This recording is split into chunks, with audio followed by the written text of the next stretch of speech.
என் அன்பு தமிழ் சொந்தங்களை YouTube channel மூலமாக அவங்க எல்லாரும் சந்திப்பதில் மிகுந்த மகிழ்ச்சி. எம்டி சக்தி ஆனந்தன் மைவி3க்கு எதிராக மிகப்பெரிய ஒரு கொந்தளிப்பு தமிழ்நாட்டில் ஏற்படுத்திக்கிட்டு இருக்கிற சூழ்நிலையில எம்டி சக்தி ஆனந்தனுடைய தரப்புல என்ன சொல்றாங்க, குறிப்பா ஒரு யூடியூபர் கம்ப்ளைண்ட் பண்ணி அதாவது மிகப்பெரிய அளவுல 2 பெண்களை இழிவுபடுத்தி இருக்கிறதா சொல்லிட்டு புதிய செய்திகள் வந்திருக்குது. எம்டி ஆனந்தன் அதாவது இந்த யூடியூபர் யாரு, இந்த எம்டி ஆனந்தனுடைய சொல் பேச்சு கேட்டு இந்த யூடியூப் இது நடந்திருக்கா, யூடியூப் மூலமா 2 இந்த பெண்களை இழிவுபடுத்தி இருக்கிறாங்களா அப்படின்னு சொல்லிட்டு பல கோணங்கள்ல இந்த வீடியோல நம்ம ஆராய போறோம். இந்த வீடியோ ஸ்கிப் பண்ணாம பாருங்க. வீடியோ பிடிச்சிருந்தா லைக் பண்ணுங்க, கமெண்ட் பண்ணுங்க, ஷேர் பண்ணுங்க. புதிய நண்பர்கள் யாரும் சப்ஸ்கிரைப் பண்ணி யூடியூப் சேனலுடைய நெருங்கிய சொந்தங்களா எடுங்க. பக்கத்துல இருக்க பெல் பட்டனை கிளிக் பண்ணிக்கோங்க. நான் போற நோட்டிபிகேஷன் உடனுக்குடன் கிடைக்கும் நண்பர்களே. அதாவது தருமபுரி மாவட்டத்துல ஒரு பொண்ணும் திருப்பூர் மாவட்டத்தில் சேர்ந்த பேபி 2 பேரும் 1,20,000 ரூபாய் முதலீடு பண்ணியிருக்கிறாங்க MV3 மைவி3 ஆட் கம்பெனில அப்படின்னு சொல்லிட்டு நம்ம புதிய செய்தியை இந்த வீடியோல நம்ம பார்த்துக்கிட்டு இருக்கோம். காரணம் என்னன்னு கேட்டீங்கன்னாக்கா, மைவி3 MD சக்தி ஆனந்த் விளம்பரம் பார்த்தா மட்டும் பணம் கொடுத்துக்கிட்டு இருந்தவரு. அப்புறம் தன்னுடைய ஹெர்பல் ப்ராடக்டை வித்து அதன் மூலமா லாபம் பார்த்தாரு. நம்ம அதை வித்து மக்களும் லாபம் பார்த்தாங்க.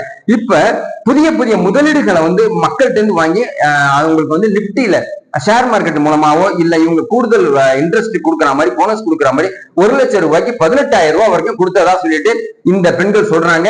இந்த தருமபுரி மாவட்டம் திருப்பூர் மாவட்டம் சேர்ந்த 1,20,000 ரூபாய் முதலீடு பண்ணியிருக்கிறாங்க. இந்த புகார் டிசம்பர் மாசம் 23ஆம் தேதி அவங்க டெபாசிட் போட்டதா சொல்றாங்க. போன வருஷம் ஒரே ஒரு மாசம் தான் எங்களுக்கு வருமானம் வந்துச்சு சார், 22,000 ரூபாய் கொடுத்தாங்க, அதுக்கப்புறம் கொடுக்கல. இது மாதிரி பல கேஸ் வந்திருக்கு அப்படிங்கறது மட்டும்தான் மைவி3ல ஆட் பார்க்கக்கூடிய விளம்பரதாரன் பார்க்கக்கூடிய அந்த மக்களுக்கு நான் தெரிவிச்சுக்கிறேன். நிறைய பேர் கண்டனம் தெரிவிச்சாங்க. கம்பெனி நல்ல கம்பெனி, நல்ல சிறப்பான போயிட்டு இருக்குது, 1000 வருஷம் செஞ்சாலும் அழியாதுன்னு. இந்த சகோதரிகளோட பேச்சை கேட்டுட்டு இனிமே பட்டாவது நீங்க திருந்தணும் அப்படின்னு சொல்லிட்டு தான் ஆசைப்படுறேன். ஏன்னா இந்த செய்தியை அந்த 2 பெண்களும் காவல்துறை அதிகாரிகள்கிட்ட கம்ப்ளைண்ட் கொடுத்திருக்காங்க கோயம்புத்தூர்ல. அதுக்கு அப்புறம் சென்னையில குற்றப்பிரிவு அதிகாரிகள்ட்ட கம்ப்ளைண்ட் கொடுத்த அடிப்படையில மைவி3 சக்தி ஆனந்தன் மேல பல கேஸ்கள் வந்துகிட்டே இருக்குது. ஏற்கனவே ஸ்ரீநிதி அசோக் பாட்டாளி மக்கள் கட்சியில கம்ப்ளைண்ட் கொடுத்து அவரு மேல நிறைய கம்ப்ளைண்ட் வந்துகிட்டே இருந்ததா. இப்ப இந்த 2 பெண்கள் இந்த சகோதரிகளை கம்ப்ளைண்ட் கொடுத்த அடிப்படையில ஸ்ட்ராங்கா கேஸை போட்டு நீங்க உள்ள தள்ளி இருக்கிறாங்க.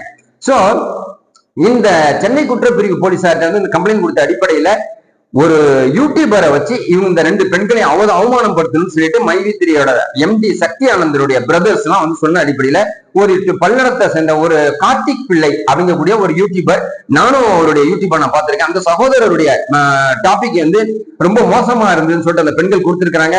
ஒரு மாற்றுத்திறனாளி ஒரு சகோதரர் கூட எங்களை இணைச்சு பேசுறாங்கன்னு சொல்லிட்டு இந்த பேபிங்கக்கூடிய சகோதரி கதறினதை நம்ம பார்த்திருக்கோம். அப்படி எல்லாம் இதுக்கெல்லாம் கண்டிப்பா அவர் பதில் சொல்லி ஆகணும் அப்படின்னு சொல்லிட்டு அந்த சகோதரிகள் சொல்றாங்க. ஆனா இப்போ வெயிலுக்கு கிடைச்சி ஒரு வெளியில வந்தாலும் இந்த பிரச்சனை விஸ்வரூபம் எடுக்குன்னு சொல்லிட்டு அந்த சகோதரி சொல்றாங்க. பலரிடம் மிரட்டல் எங்களுக்கு வந்துகிட்டு இருக்குது அப்படின்னு சொல்லிட்டு இந்த சகோதரி சொல்றாங்க.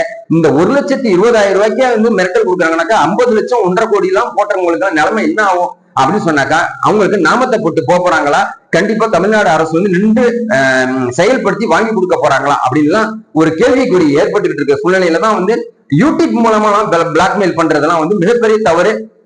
உள்ளபடி சொல்லலாம். அதுதான் நியாயம், தர்மம். அப்படிதான் நம்ம நினைக்கிறோம். நம்ம யூடியூப் சேனல் அப்படிதான் ஃபாலோ பண்ணிக்கிட்டு இருக்கோம்.